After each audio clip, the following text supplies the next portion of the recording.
I did not take any message more than 30 minutes. मैंने पहले कभी 30 मिनट से ज़्यादा कभी बात नहीं किया था परमेश्वर के वचन पर। This is the first time I am going to take 45 minutes. यह मैं पहली बार लेने जा रहा हूँ। So, without much commands, I would like to share some thoughts which I have prepared.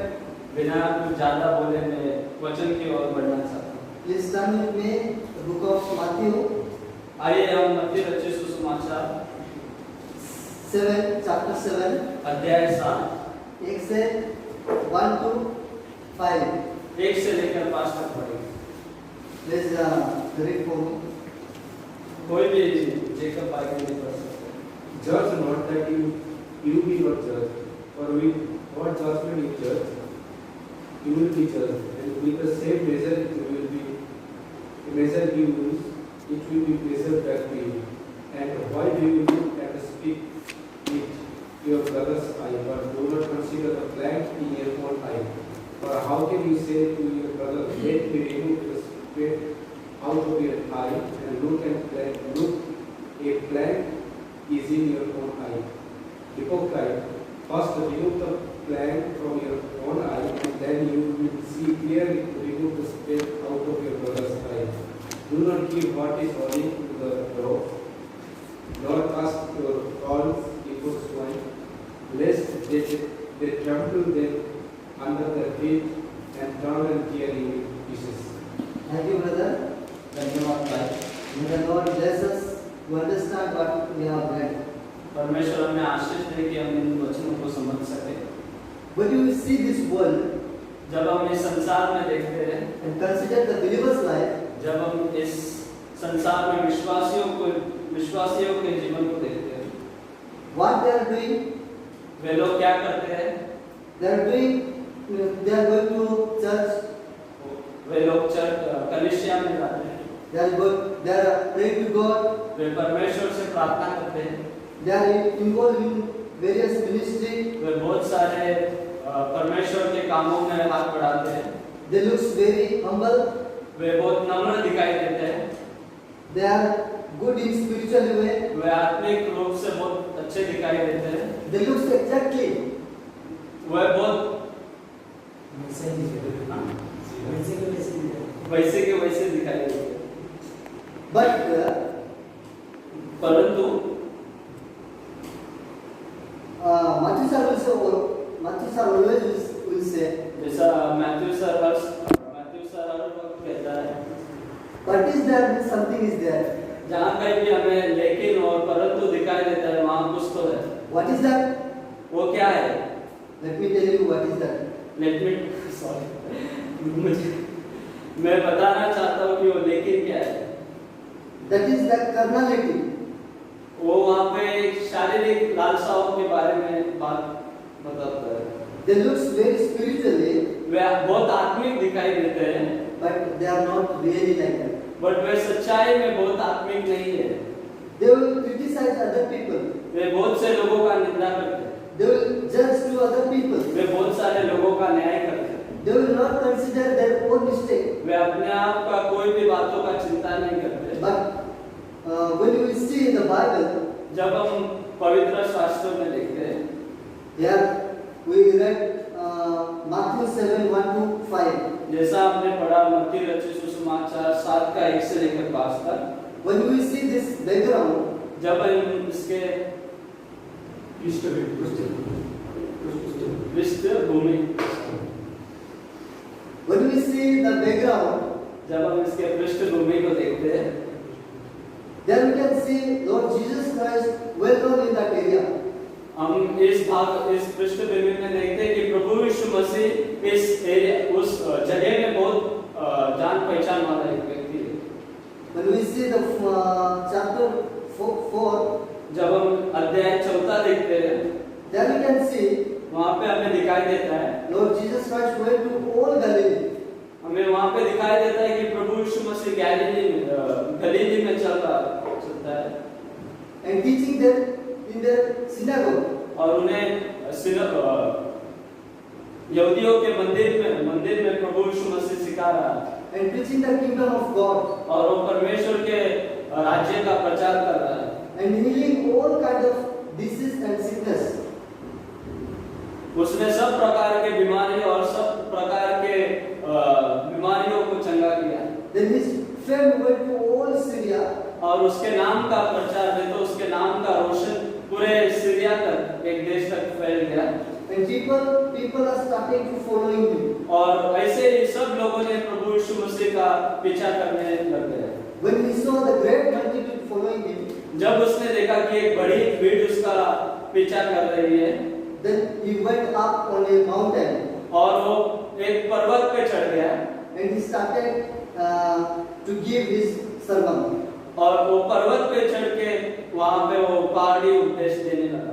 You know, this sermon called the Mount of Sermon on the Mount. जैसा हमें पता है कि इस प्रचार को पहाड़ी उपदेश कहा जाता है। And you know this sermon called Sermon on the Mount. और इसे पहाड़ी उपदेश कहा जाता है। And it is the moral teaching of Lord Jesus Christ. यहाँ पे हमें परमेश्वर के नैतिक प्रचार को हमें दिखाई देता है। And this teaching is very unique. और ये जो प्रभु यीशु मसीह यहाँ पे जो प्रचार कर रहा है वो बहुत अनोखा है। And this moral lesson help us to live a good Christian life. और यहाँ का जो प्रचार हमें एक अच्छा जीवन बिताने के लिए मदद करता है। Let us see. आइए हम देखते हैं Verse 1.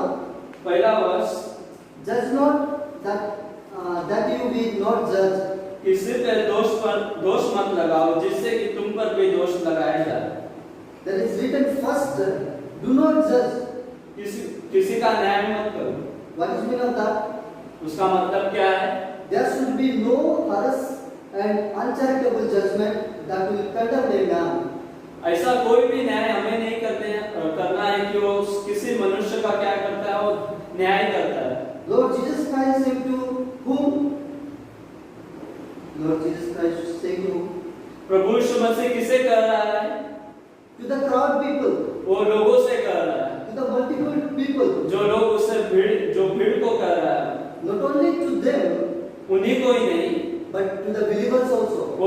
और बल्कि वो विश्वासियों को भी कर रहा है। When you consider the believers' life, जब हम विश्वासियों के जीवन को देखते हैं, today's life, आज के समय में, they are like those people. आज के विश्वासियों को हम उस लोगों के समान देखते हैं। Lord Jesus Christ saying, do not judge. प्रभु यीशु मसीह यहाँ पे कर रहा है कि दोष मत लगाओ। But when you see the today's believers' life, जब आज हम विश्वासियों के जीवन को देखते हैं, they are judging others. वे दूसरे लोगों को दोष लगाते हैं। Especially those who are in their society. खास तौर से हम उन पर दोष लगाते हैं जो गरीब है, Those who are economical status very low. जो संसारिक दौलत में बहुत गरीबी है। To them, they are judging. उन पर वे दोष लगाते हैं। I have remember one incident in my life. मुझे एक घटना याद आता है। When I was studying in college, मैं जब कॉलेज में पढ़ रहा था, teacher asked some question to student. वहाँ के शिक्षक ने विद्यार्थियों को सवाल पूछा। The student, beside student, जिस लड़के को सवाल पूछा उस लड़के के बाजू में मैं बैठा था। he asked to that student. उसने उस विद्यार्थी को सवाल पूछा। Then he did not give answer. उसने जवाब नहीं दिया। And he asked to me. फिर उसने मुझे पूछा। I was laughing at that time. मैं वहाँ पे हंस रहा था। And he asked me. और उसने मुझे पूछा। But I did not give answer. मैंने कोई भी उत्तर नहीं दिया। Then one thing he said to me. उसने एक ही बात मुझसे कहा। Before pointing your finger to others, दूसरे को उंगली दिखाने से पहले see yourself. अपने आप को देखना चाहिए। So I learned that. वहाँ पे मैंने बहुत बड़ा एक पाठ सीखा। From that day, उस दिन से I never judge anyone. मैंने किसी का भी न्याय नहीं किया। And when we see जब हम देखते हैं believers' life today, विश्वासियों के जीवन को, they are spoiling test testimony. वो दूसरे लोगों के गवाही को बिगाड़ते हैं। How कैसे? is that brother is like this, like that?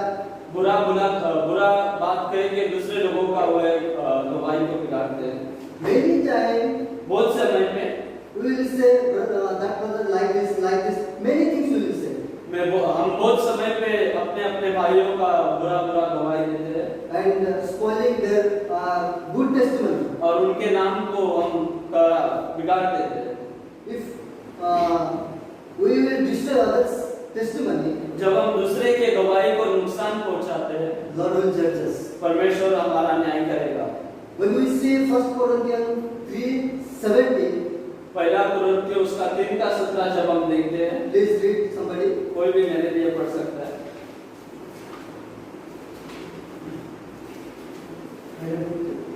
3:17।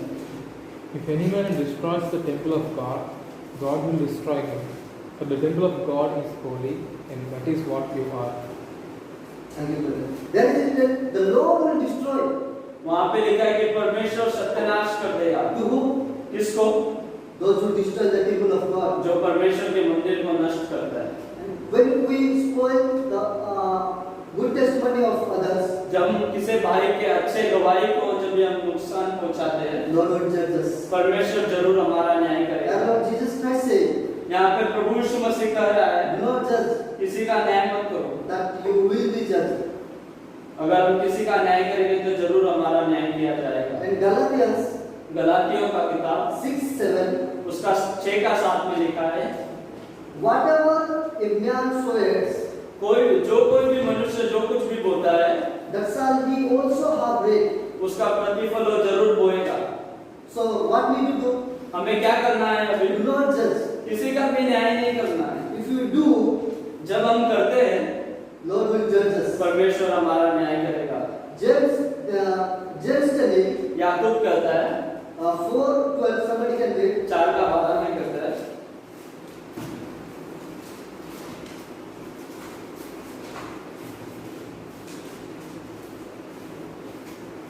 There is only one lawgiver and judge, he who is able to save and to destroy. But who are you to judge your neighbor? They are telling James, वहाँ पे याकूब कह रहा है, who are you to judge? हम कौन होते हैं दूसरे का न्याय करें? And Lord Jesus Christ saying, do not judge. यहाँ पे प्रभु यीशु मसीह कह रहा है कि हम किसी को दोष न पहुंचाएं। So what need to do? हमें क्या करना चाहिए? Do not judge. किसी का भी न्याय नहीं करना चाहिए। We will judge. जब हम किसी का न्याय करते हैं, Lord will judge us. परमेश्वर जरूर हमारा न्याय करेगा। In verse 2, दूसरा वचन में हमें दिखाई देता है, there we can see, वहाँ पे हमें दिखाई देता है, there will be verse 2, for with what judgment you judge, you will be judged, and with the same measure you use, it will be measured back up to you. क्योंकि दूसरे तुम्हारे साथ वैसा ही करेंगे जैसे तुम उनके साथ करेंगे। Here Lord wants to say, यहाँ पे प्रभु यीशु मसीह करना चाहता है, there will be repercussion in kind of judgment. जैसा हम दूसरे के साथ व्यवहार करते हैं वैसा ही वो भी हमारे साथ व्यवहार करेगा। Reflects on the standard and harshness by measure. यहाँ पे हमें एक ठहरा हुआ एक स्टैंडर्ड का नजर दिखाई देता है। I want to say parable. मुझे एक दृष्टांत कहना है। The parable of unforgiving servant. यहाँ पे मुझे एक ऐसा दृष्टांत कहना है जहाँ पे एक दास को क्षमा नहीं किया गया था। Please turn with me. Please विनती करता हूँ कि मेरे साथ Same book. I mean Matthew. मत्ती रचित सुसमाचार उसका 18 अध्याय 21-35. उसका 21 से लेकर 30 तक। We are all familiar with that. हम इसके साथ हमारा बहुत अच्छा जान पहचान है। So we will not read each verse, हम पूरे वचनों को नहीं पढ़ेंगे, but we will read 34 and 35. खाली हम 34 और 35 पढ़ेंगे। Please somebody can read. And the younger his master delivered him to jailers until he should pay all his debt. So also Heavenly Father will do to every one of you you do not forgive your brother from your heart. Thank you, brother. तब राजा ने क्रोधित हो उसने jail खाने में डाल दिया जब तक एक एक पैसा न चुका दिया जाए। इस प्रकार मेरा स्वर्गीय पिता तुम्हारे साथ करेगा यदि तुम अपने भाइयों के सच्चे मन से क्षमा न करो। Here the master is getting angry. यहाँ पे हमें दिखाई देता है कि एक मालिक बहुत गुस्सा हो रहा है। Why? क्यों? Because इसलिए he did not mercy on him, his fellow servant. यहाँ पे हमें दिखाई देता है कि वो मालिक इसलिए गुस्सा हो रहा है क्योंकि उसके दास ने उससे जो उधार लिया था उसको क्षमा नहीं किया। Because the master mercy on him, क्योंकि मालिक ने उस दास पे क्षमा किया था, but that servant पर उस दास ने did not have mercy on his fellow servant. उसने अपने दास पे जो उसका दास था उसके ऊपर कोई भी दया नहीं किया। That is why he is getting angry, इसलिए वो बहुत गुस्सा हो रहा है। and he is delivering to the torturers. हाँ, वो उसको बहुत नुकसान पहुंचा रहा है। Through this parable, what I want to say, इस दृष्टांत से मुझे एक ही बात कहना है, we will be involved in various ministry, जब हम बहुत सारे परमेश्वर के कामों में अपना भाग लेंगे, whether it is full-time ministry or part-time ministry, चाहे वो पूरा मिनिस्ट्री हो चाहे वो आधा मिनिस्ट्री हो, we will never hurt anyone. We will never hurt anyone. हमें किसी को भी नुकसान नहीं पहुंचाना चाहिए। Because the Bible teaches us, जैसा बाइबल हमें सिखाता है, whatever you do, जो कुछ भी हम करें it will be good. It will be good. वो अच्छा हो, And it will come back. वो हमारे पास जैसा हम लोगों के साथ व्यवहार करें वैसा वो हमारे साथ भी होगा। If it is wrong things we are doing, अगर हम किसी के साथ बुरा कर रहे हैं, wrong things will come back. बुरा हमारे साथ भी होगा। If it is good things we are doing to others, अगर हम किसी के साथ अच्छा कर रहे हैं, good things will come back. हमारे साथ भी अच्छा होगा। Yeah, the servant यहाँ पे जो दास है, did not have mercy on him, उसने अपने दास पे कोई भी दया नहीं दिखाया, but परंतु we have to mercy on other people. हमें दूसरे लोगों पे दया करना चाहिए। And verse 4 and 5. चौथा और पांचवा वचन में लकड़ी के लट्ठे के कारण जब तुम देख नहीं सकते तो कैसे कर सकते हो कि मित्र लाम मैं तेरी आंखों का तिनका निकाल के मैं सहायता करूं। पाखंडी पहले अपने आंखों का लट्ठा निकाल तब अपने भाइयों की आंख के तिनके को निकाल सकेगा। Yet the Lord wants to say, यहाँ पे प्रभु यीशु मसीह कहना चाहता है, do not lie. अंधे मत हो। Yet this man act like a blind man. यहाँ पे जो मनुष्य का प्रभु यीशु मसीह बात कर रहा है वो एक अंधे मनुष्य के समान व्यवहार कर रहा है। Why he is not able to see his brother's speck? वो क्यों अपने भाइयों का जो लट्ठा दिखाई नहीं दे रहा है उसे? Because he has more than his brothers. क्योंकि उसके आंखों में खुद ही बहुत सारा लट्ठा है। And he is coming to his brothers and telling, brother, I will remove your speck. वो उसके दूसरे भाइयों के पास जाके कहता है कि मैं तेरे आंखों का लट्ठा निकालूंगा। Let me remove your eye. मैं तेरे आंखों से लट्ठा निकालूंगा। But see this man, he is not able to see his own eyes. पर यहाँ पे देखो मनुष्य अपने ही आंखों के लट्ठे को नहीं देख पा रहा है। And then he is going to another man. पर वो बल्कि वो दूसरे के मनुष्य के पास जाके वो दूसरे की आंखों का लट्ठा देख रहा है। These things, Lord Jesus Christ, to whom he is speaking? वो किससे प्रभु यीशु मसीह यहाँ पे किससे बात कर रहा है? To the people. किससे वो भीड़ से बात कर रहा है? Especially the Pharisees. यहाँ पे खास तौर से प्रभु यीशु मसीह फरीसी लोगों से बात कर रहा है। Because the Pharisees were find fault others. फरीसी लोग ऐसे लोग थे कि जो दूसरे लोगों का गलती निकालने में बहुत माहिर थे। Sometimes believers बहुत से समय में विश्वासी भी like that. उनके समान व्यवहार करते हैं। They will find fault others. वे दूसरे लोगों में बुराई ढूंढने में बहुत माहिर होते हैं। Such kind of habits are there in today's believer. ऐसे बहुत सारे बुरे आदतों को हमें विश्वासियों में दिखाई देता है। They will put down others. वो दूसरे लोगों को बहुत नीचा करते हैं। But what the Romans says, Romeo में क्या लिखा है? please turn with me, आइए मेरे साथ रोमियो का किताब chapter 2, दूसरा अध्याय 21 to 24. उसका 21 से लेकर 24 तक पढ़ेंगे। Chapter 2, 21. You then who teach others, do you not teach yourself? You who preach against stealing, do you steal? You who say that people should not commit adultery, do you commit adultery? You who abhor idols, do you rob temples? You who brag about the law, do you dishonor God by breaking the law? As it is written, God's name is blasphemed among the Gentiles because of you. तुम दूसरों को सिखाते हो, फिर क्यों अपने आप को नहीं सिखाते? तुम दूसरे से करते हो चोरी न करना, क्या स्वयं भी चोरी नहीं करते हो? तुम करते हो व्यभिचार करना गलत है, क्या स्वयं उसे नहीं करते हो? तुम करते तो हो। मृत्युओं के सामने प्रार्थना मत करो और तब उनके स्थान पर धन को अपना देवता मानते हो। तुम्हें परमेश्वर की व्यवस्था को जानने का इतना घमंड है, परंतु उसका उल्लंघन करके तुम परमेश्वर का अनादर करते हो।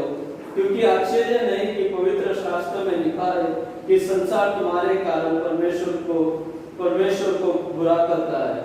Here we see that what we are doing, we are teaching brother do this, do that.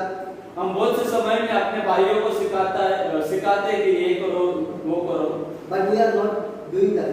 पर हम हमारे जीवन में उसको लागू नहीं करते हैं। Verse 24, there is written, because of your such kind of things, 24वां वचन में लिखा है कि तुम्हारे कारण, God's name is blasphemy. वहाँ पे लिखा है कि ईश्वर का नाम का निंदा होता है। Just think ourselves, सोचिए खाली अपने बारे में, are we glorifying God क्या हम लोग परमेश्वर के नाम का महिमा कर रहे हैं? or blaspheming God? क्या हम लोग परमेश्वर के नाम को निंदा पहुंचा रहे हैं? Here we see that to teach others, but we are not applying. यहाँ पे हमें दिखाई देता है कि हम दूसरे लोगों को सिखाते तो है, पर हम अपने जीवन में उसको लागू नहीं करते। Let us think about ourselves. आइए हम अपने आप को जांचें। We are teaching every day. हम हर दिन दूसरे लोगों को सिखाते हैं। We are learning more and more the word of God. हम जैसे जैसे दिन जाता है वैसे बहुत सारे परमेश्वर के वचन को सीखते हैं। But are we applying these things? क्या हम लोग परमेश्वर के वचन को अपने जीवन में लागू करते हैं? If we are doing, अगर हम करते हैं, we are glorifying God. हम लोग परमेश्वर के नाम का महिमा करते हैं। If we are not doing, अगर हम नहीं कर रहे हैं, we are blaspheming God. हम लोग परमेश्वर के नाम को निंदा पहुंचा रहे हैं। Let us change our motive आइए हम अपने विचारों को बदलें, and let us change ourselves. आइए हम अपने आप को बदलें। What we teach, जो हम सिखाते हैं, that will apply in our life, आइए हम उसको अपने जीवन में लागू करें, so that our Christian life may be a good life. फिर हमारा जो मसीह जीवन है, Our Christian life may be a good life. हमारा आत्मिक जीवन है, वो एक अच्छा जीवन बन जाएगा। Verse 5. 5वां वचन, पाखंडी पहले अपने आंखों का लट्टा निकाल, तब तू अपने भाई की आंखों के तिनके को निकाल सकेगा। Here the Lord wants to say, यहाँ पे प्रभु यीशु मसीह कहना चाहता है, do not hypocrite. एक पाखंडी मनुष्य के समान।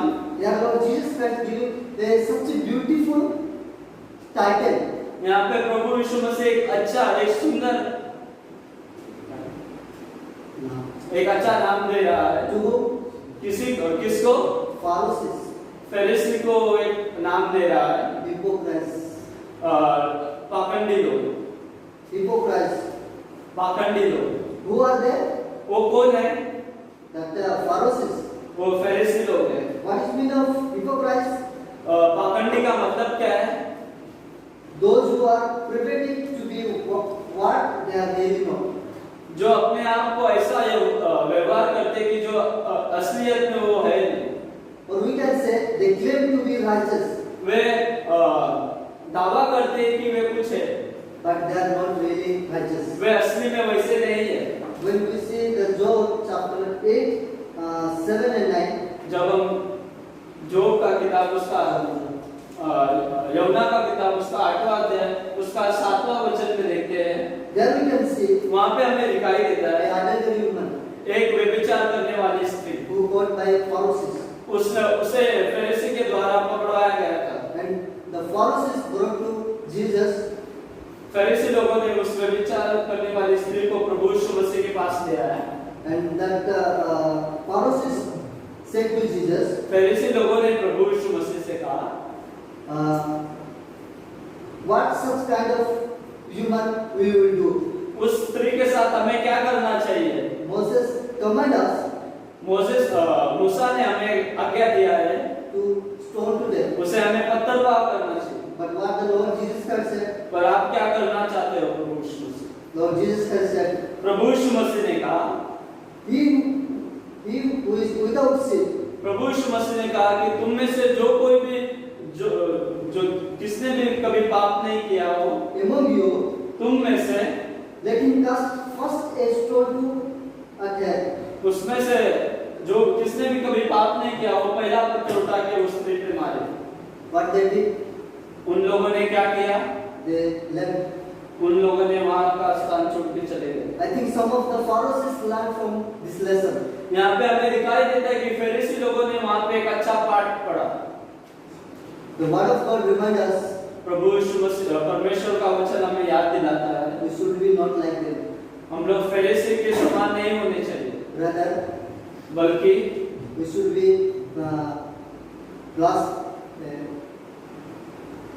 gentle. We should be gentle हम लोग नम्र होने चाहिए, and Christ-minded. हम लोग को प्रभु यीशु मसीह के समान हमारा मन होना Let चाहिए। me tell you one more event. मुझे और एक दृष्टांत बताने दो। There was a man. एक समय पे एक व्यक्ति था, He was Christian. वो मसीह था, He was very gentle. वो बहुत एक बहुत नम्र मनुष्य था, He is very calm. वो बहुत एक शांत व्यवहार वाला मनुष्य था। He looks very good before all the people. वो बहुत लोगों के सामने बहुत अच्छा दिखाई देता था। And he was a very good preacher also. वो बहुत एक अच्छा प्रचारक भी था। When he preached, वो जब भी प्रचार करता था, people used to say, "Wow, what a wonderful message! वो जब भी प्रचार करता था तो लोग उसका बहुत स्तुति और महिमा करते थे, What a deep message! और लोग कहते थे बहुत एक गहराई वाला मैसेज आपने दिया है। Looks very spiritual minded man, वो बहुत दिखाई देता था कि वो बहुत आत्मिक मनुष्य है, but he was not really like that. वो पर असलियत में वो ऐसा मनुष्य नहीं था। After people come to know, जब भी लोगों को उसका असलियत पता चला, he was the adulteress. वो एक व्यभिचार करने वाला मनुष्य था, He was drunkard. वो दारू पीने वाला मनुष्य था। Many other things he has done in his life. उसने अपने जीवन में बहुत सारे चीजों को किया है। Like that, believers today living. ऐसे विश्वास से आज भी जी रहे हैं। What about us? क्या हमारे बारे में क्या? We saw today. आज हमने देखा, Do not judge. किसी को भी दोष न लगाए। If we will judge, जब हम किसी को दोष लगाते हैं, God will judge us. परमेश्वर जरूर हमें न्याय करेगा। Lord will destroy us. परमेश्वर हमें सत्यानाश कर देगा। If we will do something good to others, जब हम किसी का अच्छा करते हैं, Lord will good to us. परमेश्वर जरूर हमारा अच्छा And करेगा। second thing we saw, दूसरा चीज हमने देखा, measure in good motive. Measure. हमें हर वक्त किसको भी एक अच्छे मन से व्यवहार करना चाहिए। And do not be hypocrites. हमें एक पाखंडी मनुष्य के समान नहीं होना When चाहिए। you practice these things, जब हम इन सब चीजों का जब हम अपने जीवन में इसको लागू करते हैं, you may have a good Christian life. हमारा जीवन एक मसीह जीवन एक फलदायक जीवन होगा। May the Lord bless us. परमेश्वर हमें आशीष दे। We will live a good Christian life. आइए परमेश्वर हमें मदद करे कि हम एक अच्छा मसीह जीवन बिता सके। I thank my Almighty God मैं परमेश्वर को बहुत बहुत धन्यवाद देता हूँ। who has enabled me to stand before all of you. परमेश्वर ने मुझे मदद किया कि मैं आज शाम के समय में He enabled me to share His thought before you. परमेश्वर ने मुझे मदद किया कि मैं परमेश्वर के विचारों को आपके सामने प्रकट कर सकूं। And I thank Ajay also मैं भाई अजय को भी धन्यवाद देता हूं who crafted my message. जिसने मेरा प्रचार को अनुवाद किया। Thank you. धन्यवाद।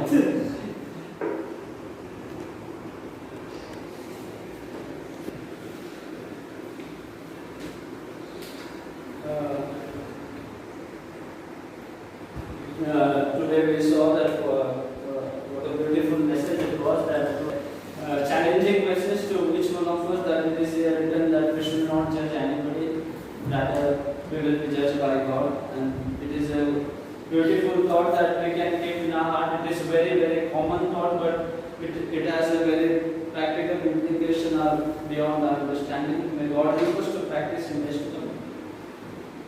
We will pray and close. Let's pray. Heavenly Father, thank you for this beautiful day that you have given to us to be in your presence tonight and to bow our head. And we have heard your voice from the word of God, and we have learned the beautiful lesson which has been presented before us by Jacob, that we should not judge anybody and we should not turn and we should not destroy the testimony of our brother. Father, we are weak. Help us and guide us and lead us by your Spirit. Give us strength from above, that we may practice these beautiful words that you have given to us. And we especially commit Jacob into your hand, Father. Use him in days to come. Whatever talent and skill that you have given him in everything, Father, use him in a mighty way, that through him your name may glorify, Father. And we commit each one of us into your hand. Help us to practice this word, that it may bring glory to you, Father. We give all glory and honor to you. We praise you and we adore you, Father, and we ask this prayer in the most precious name of your beloved Son and our Lord and Savior Jesus Christ. Amen.